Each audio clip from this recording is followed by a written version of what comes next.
Welcome to the Ice Talks, where we implement change every day.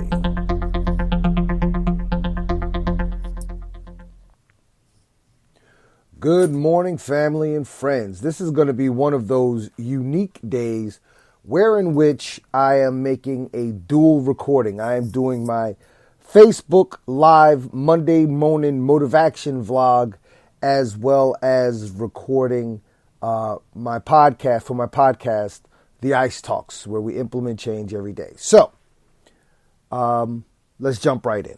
First of all, happy Monday. Glad to see that everybody survived the weekend. Glad to see you made it past St. Patty's Day. Let's get right to work.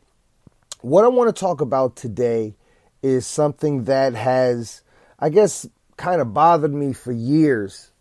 I mean, I survive, I get through, I deal with it because it's just, we have to navigate through the world. But let me stop beating around the bush.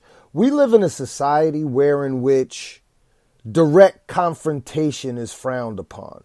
We live in a society wherein which if you have a problem with someone, now I believe that the shortest distance between 2 points is a straight line. So if I have a problem with you, I believe I can either resolve the problem, attempt to resolve the problem, or say to hell with the problem and move in another direction. But if I seek to resolve the problem, then the shortest distance between 2 points being a straight line, and I got the problem with you, I'm going to you. I'm going to address the problem with you, right? But we live in a society where confrontation is frowned upon. We live in a society where we have to put on airs of being nice and being civil, when in fact, sometimes there comes a time when you have to tell a person about themselves. See, I'm even being civil in how I'm addressing it, because right now I really feel like cussing, but I'm going to be professional about it. All right? There comes a time when you really need to sit down and tell somebody, this is what I think, this is what I feel, this is why I'm upset, so on and so forth. And the reason why, I did a podcast a few months ago talking about how there's the scripture that says the meek shall, the meek shall inherit the earth. I think they got it. I think the meek have gotten their inheritance. I believe that because, now you got to be nice to everybody. No, sometimes there's people who don't deserve to be for you to be nice to. No. Listen, this don't sound very motivational, do it? No, but listen, you have to be true to yourself above all else. That's the one thing I live by. I have to be true to myself. And when I find myself in positions wherein which I can't be true to myself, I become uncomfortable, I become irritable, and because I'm resenting myself for not being able to come out and speak my mind or my heart. And I become resentful of the circumstance and the people involved in the circumstance because I can't just come out and say what I want to say. But that's a choice.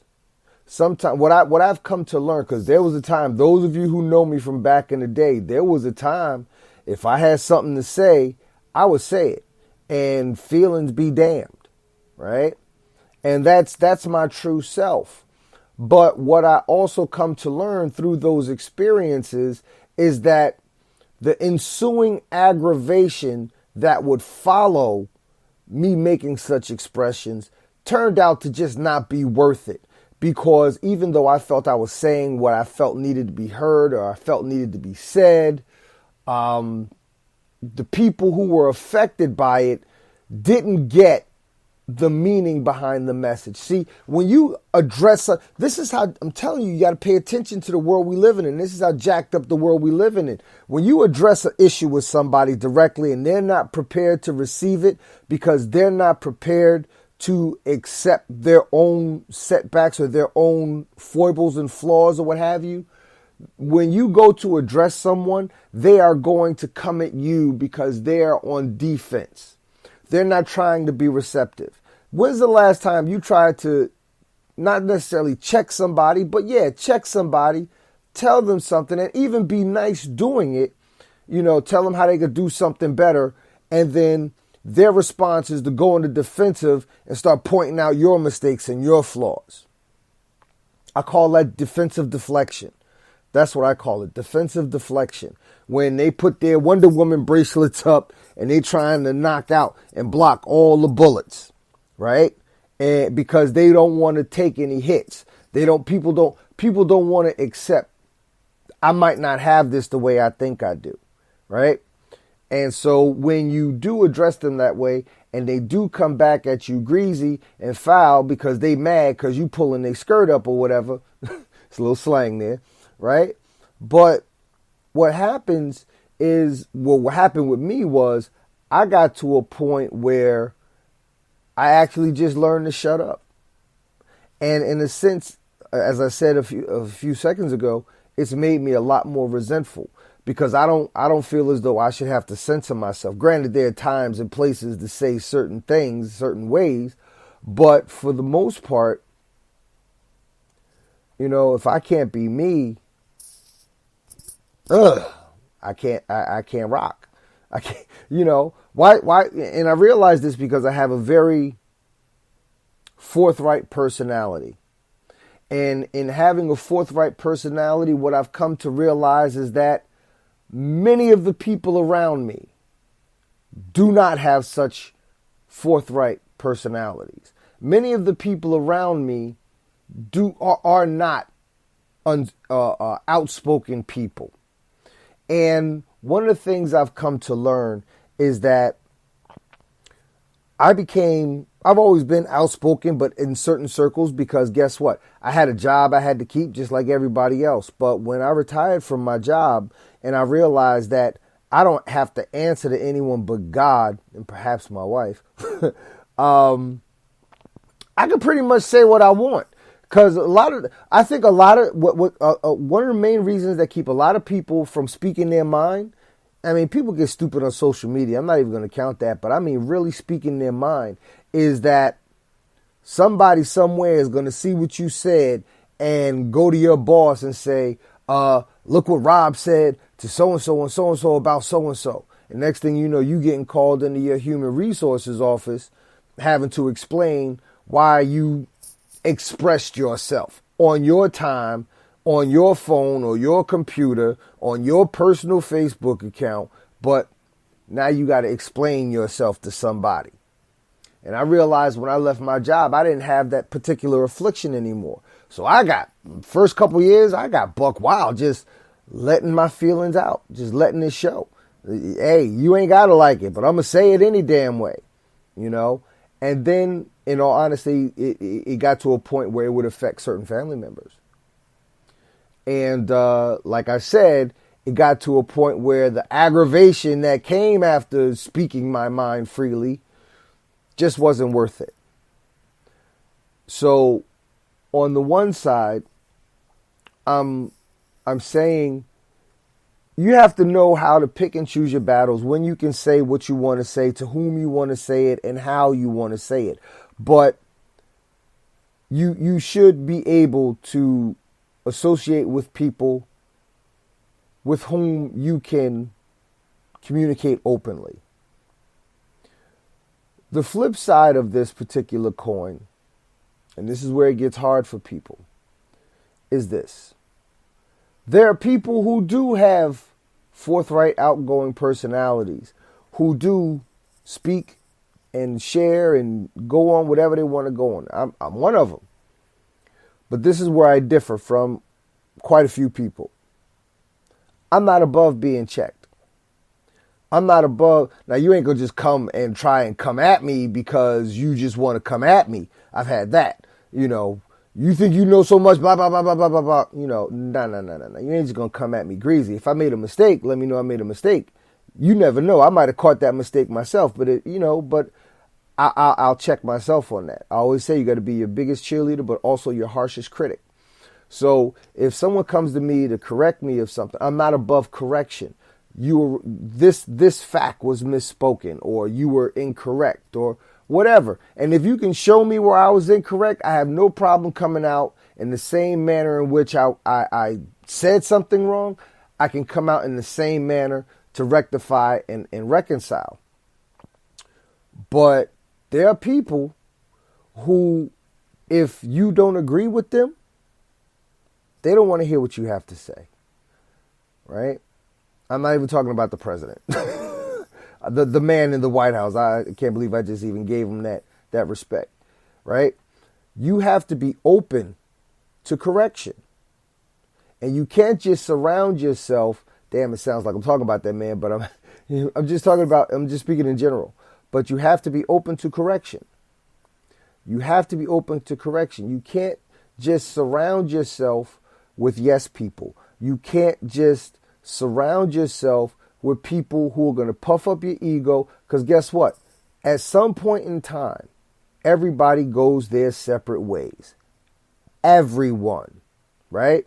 And you could be around so many people for such a long time that built up your ego, telling you everything you wanted to hear. And then gradually this person goes that way, this person goes that way, and you find yourself in an entirely new environment, and you still have that outgoing personality, but you might find yourself surrounded by people who don't give a damn about your outgoing personality. You might actually find yourself surrounded by people who are equally forthright and outgoing, and maybe have a little bit more humility. So what I'm saying ultimately is, you have to have the bravery and the boldness to speak your heart, to speak your mind as freely as you possibly can, with a good sense of decorum. I'm not just saying bust out in the middle of the church and tell everybody how the preacher is running up in half the choir women and whatever, the deaconess board.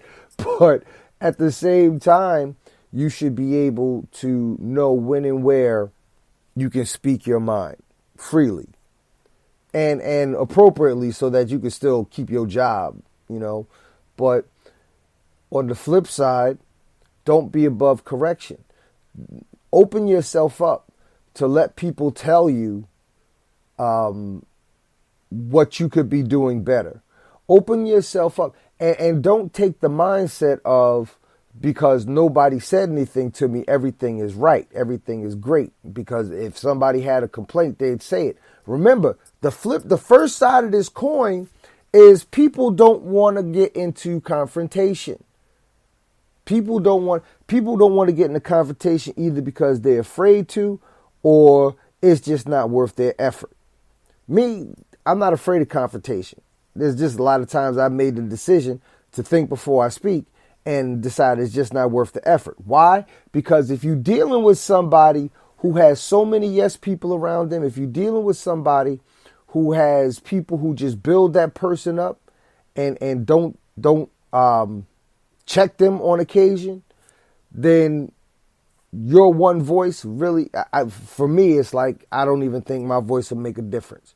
If I feel my voice will make a difference, I'll speak up. If I do not believe in engaging in exercises in futility. So you have to know when it's time to appropriately check somebody and determine if it's worth it. And if you happen to be the person that someone has decided to check, if you happen to be the person that someone has decided to say, hey, let me tell you, this could be handled this way, this could be handled that way, I don't think you handled it the right way, take yourself outside of yourself. Don't get lost in your feelings. Try and see what the other person is saying before you jump on the defense. Now, you may have what you believe to be a valid reason for whatever you said or whatever you did that this person is checking you on, but hear that other person out. This is what communication is all about. Listen to the other person. See, a lot of times when we do get into confrontations, right, we aren't listening with the intent to understand the other person. And I'm guilty of this too on many occasions because I love to debate. But we aren't listening to understand where the other person is coming from.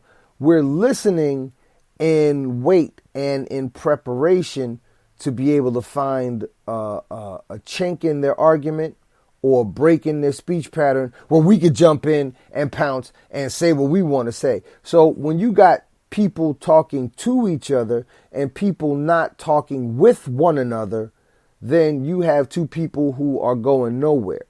Makes as much sense as two people getting in the car in New Jersey, one saying, I want to go to California, and the other one says, well, I want to go to the Jersey Shore, and they both start driving north. Or they're in the car, they drive north, right? They both have different objectives, and they're both going the wrong way about handling it. You got to be above that. You got to be better than that, all right? So you got to open yourself up to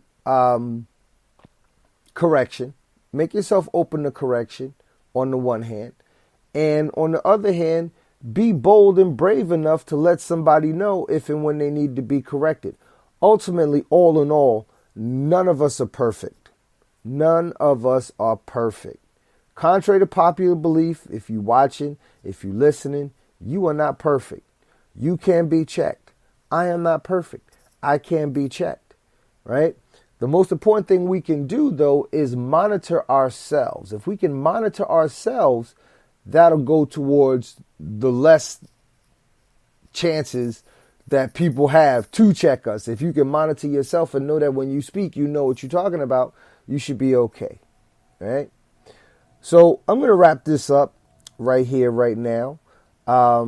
Shout out to everybody who was watching on the Facebook Live. I didn't address you because I'm also recording the podcast.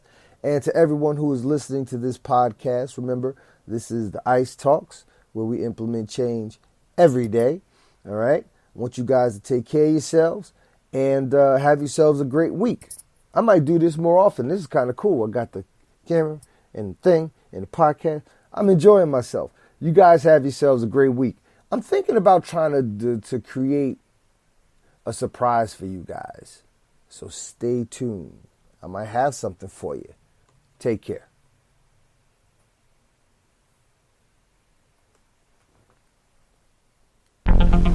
Thank you for listening to the ICE Talks, where we implement change every day.